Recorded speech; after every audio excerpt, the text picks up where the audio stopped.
quello che colpisce è che si tratta di un'azienda municipalizzata, un'azienda locale pubblica, che naturalmente favorisce un colosso multinazionale della moda che fattura all'anno 5,5 miliardi di euro. Stupore e sconcerto da parte di Federmoda Treviso per il servizio navetta MOM che collegherà la città all'outlet di Noventa di Piave. Fermate previste all'aeroporto Canova, alla stazione dei treni e a quella dei bus di Treviso. Un'iniziativa che lascia stupiti i commercianti anche per il tempismo con la quale è stata avviata, proprio in concomitanza con l'inizio dei saldi estivi.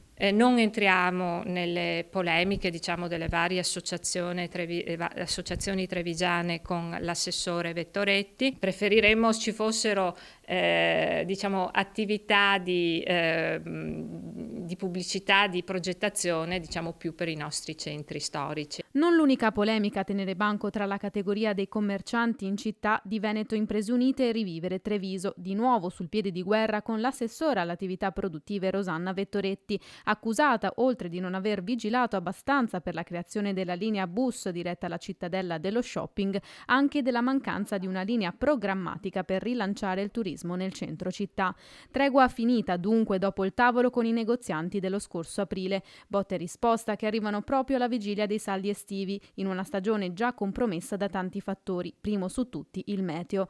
Veneti e trevigiani che risentiranno, secondo le stime di Federmoda, del peso dell'inflazione, ma le prospettive restano comunque positive. Un cauto ottimismo di prudenza. Noi sappiamo che a livello nazionale muoveranno 3,2 miliardi di valore e 15,8 famiglie faranno acquisti. I consumatori punteranno sulla qualità. La qualità verrà scelta dal 61% dei trevigiani, mentre il 39% punterà al prezzo.